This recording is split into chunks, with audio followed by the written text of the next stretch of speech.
For 2 centuries, historians told you exactly what turned an ordinary Viking into a screaming, wound-immune warrior before a battle. A mushroom, a trance, a doomed cult that vanished with the Viking Age. Then their bones were tested.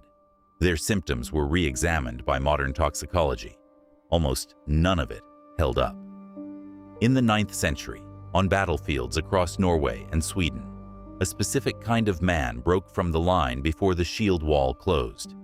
No armor, foaming at the mouth, eyes fixed on nothing but the enemy in front of him.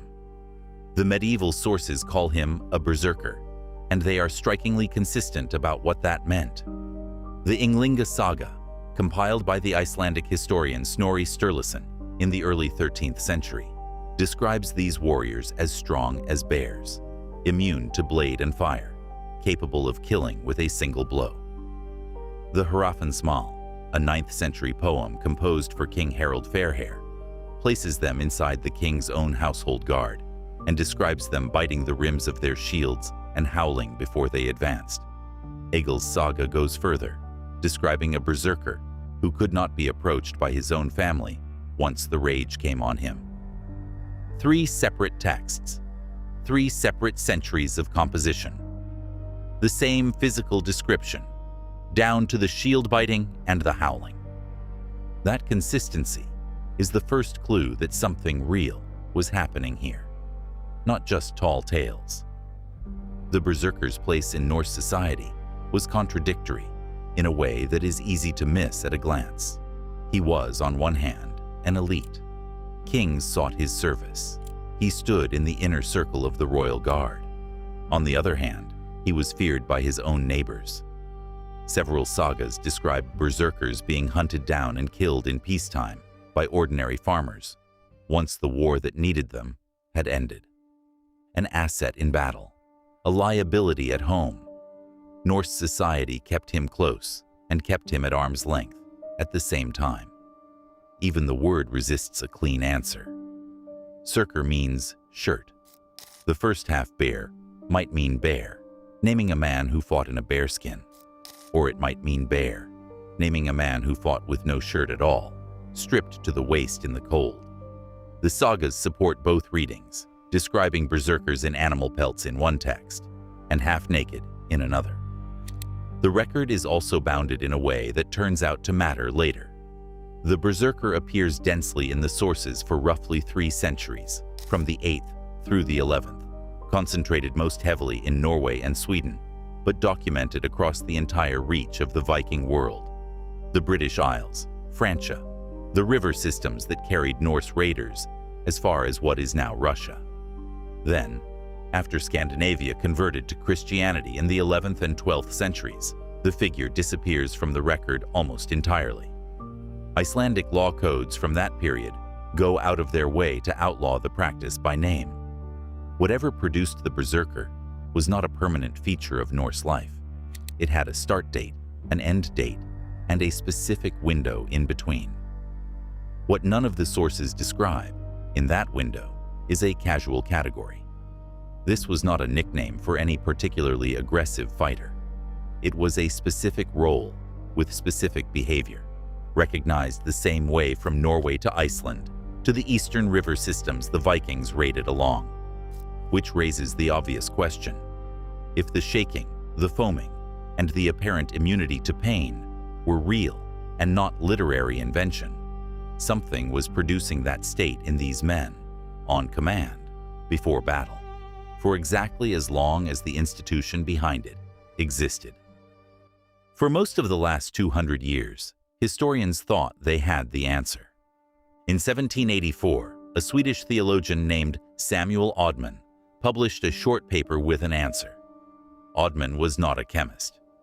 He had never tested a mushroom on a human subject, and he had never examined a single Viking-era skeleton. What he had was a comparison, built on 2 separate lines of reasoning. The first was geographic. Odman knew that shamans among the Koryak and Chukchi peoples of Siberia used Amanita muscaria, the red and white fly agaric mushroom, in ritual trance. and he argued that knowledge of the mushroom could have traveled west along the same trade and migration routes that connected Siberia to Scandinavia. The second line was pharmacological, though only loosely. Oddman had read second-hand accounts describing the Siberian trance as dissociative and disorienting, matched that description against the saga record of berserker rage, and decided the fit was close enough to publish.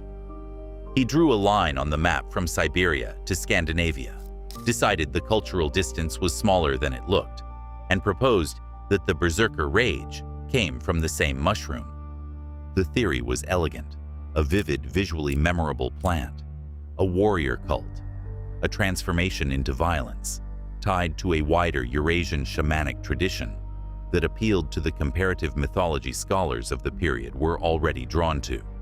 It had the shape of a good story, and it spread the way good stories do. For 2 centuries, that guess sat undisturbed in encyclopedias, popular histories, academic surveys of Norse culture, school textbooks, television documentaries, and eventually, fantasy novels and video games. Every illustration of a berserker gripping a red-capped mushroom traces back to one Swedish clergyman who reasoned by analogy from a culture 2,000 miles away and never checked his own claim against a single fact. The theory survived for a reason that has nothing to do with being correct. Nothing better replaced it.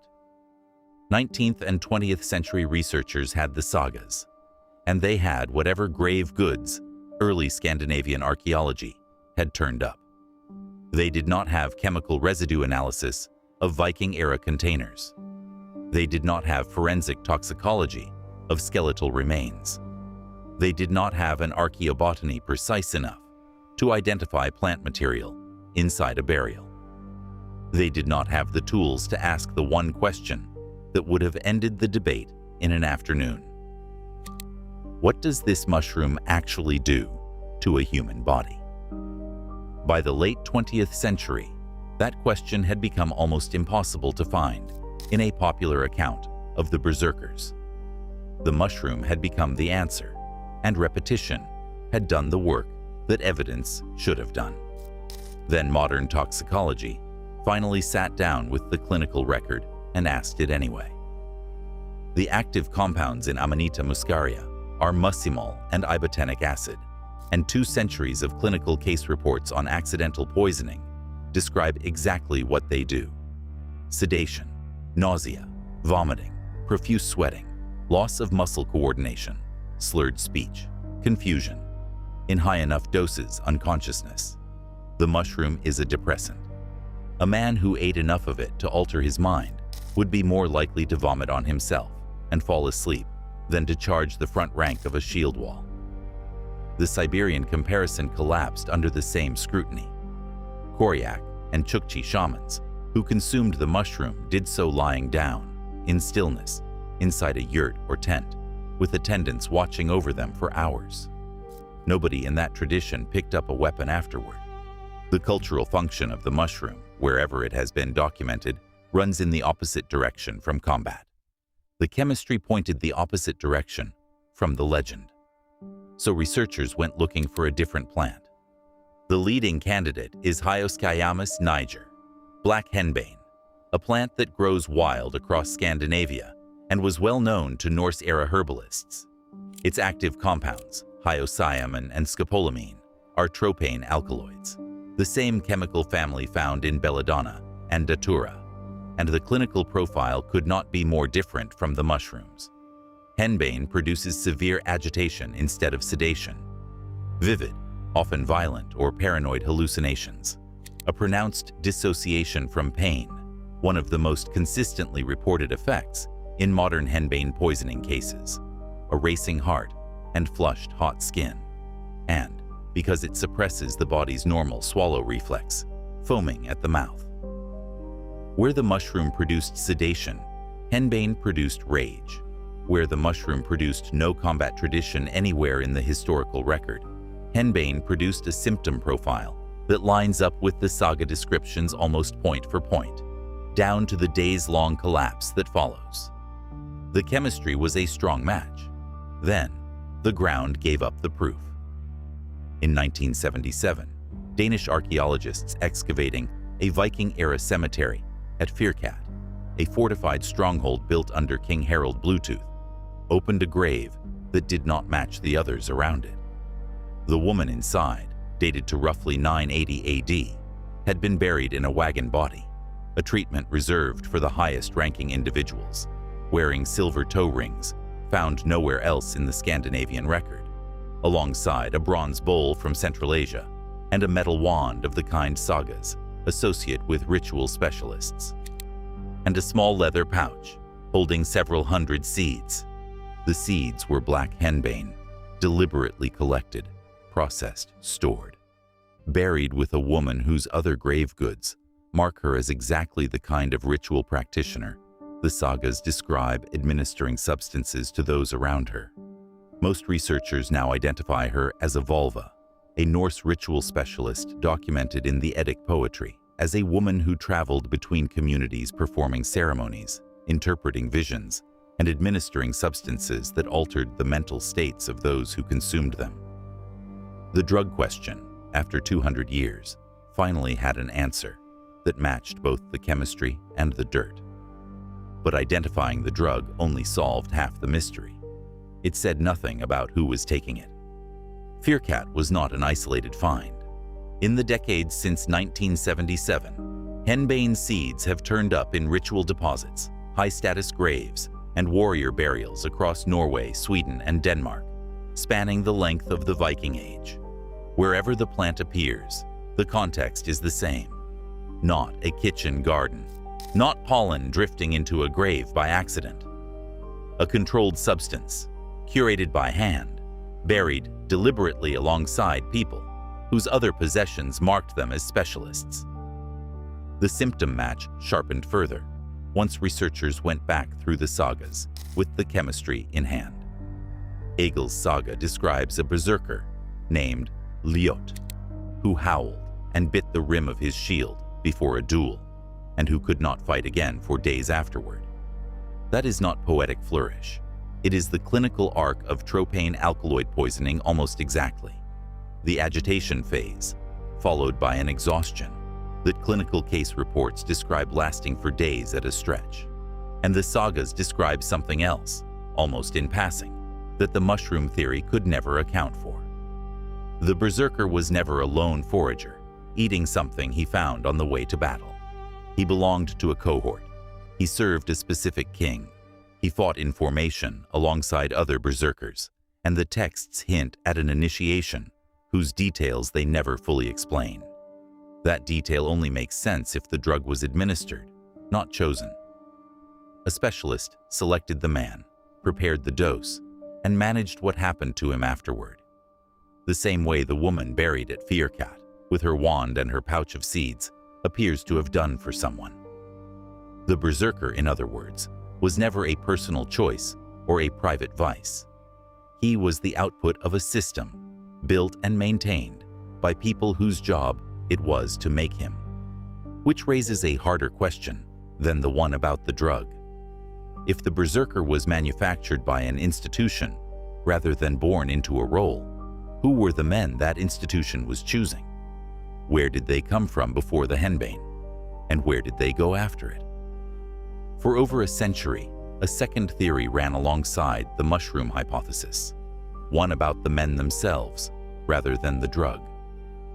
Berserkers, many historians argued, were not ordinary Norse farmers who had taken on a role. They were a separate lineage, perhaps descended from an older population, perhaps imported through the Viking trade networks, biologically set apart from the men who fished the fjords and farmed the inland valleys beside them. Like the mushroom theory, this was a guess built before the evidence existed to test it.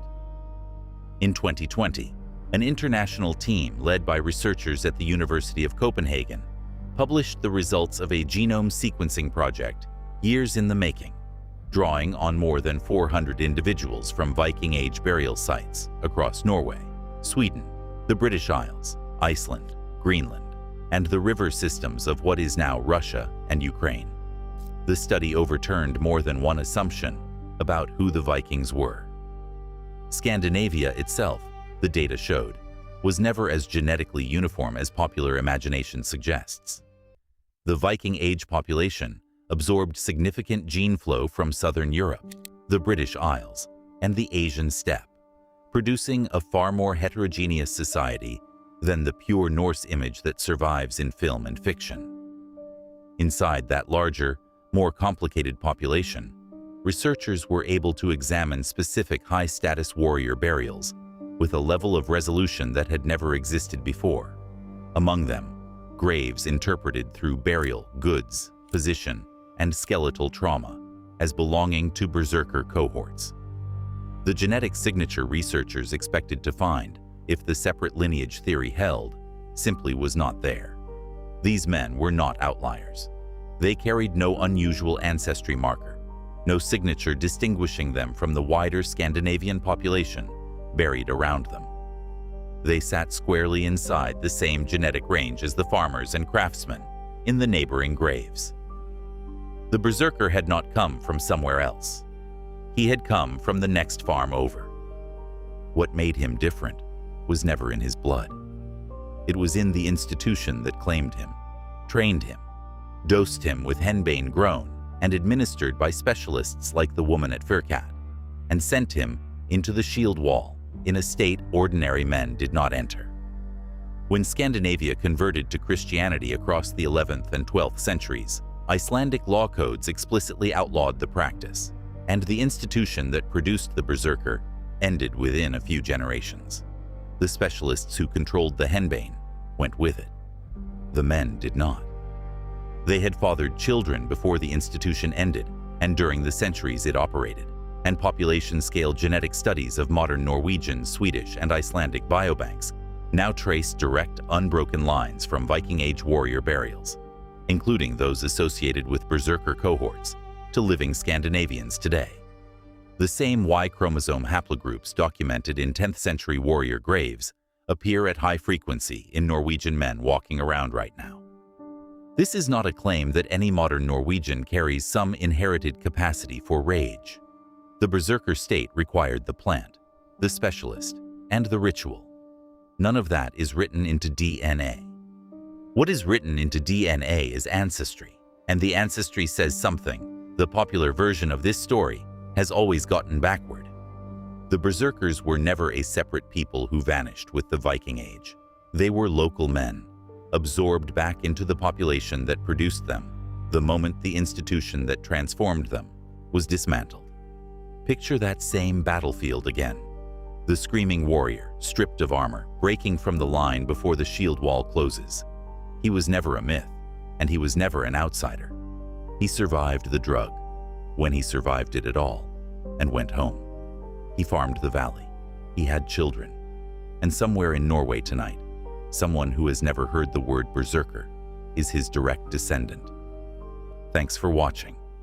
Don't forget to subscribe for more ancient mysteries and impossible discoveries.